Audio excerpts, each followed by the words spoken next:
Let's make the polar shortcut.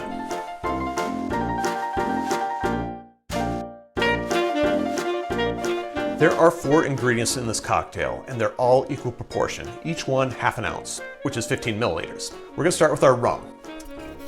Bussers, half an ounce, 15 milliliters. I think I just said that. Dark or amber rum of your choice. Cherry liqueur or cherry brandy.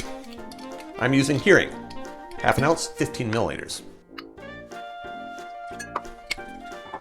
Triple sec of your choice. I'm using Cointreau, half an ounce, 15 milliliters. And dry vermouth of your choice, half an ounce, 15 milliliters. Add some ice and give it a stir.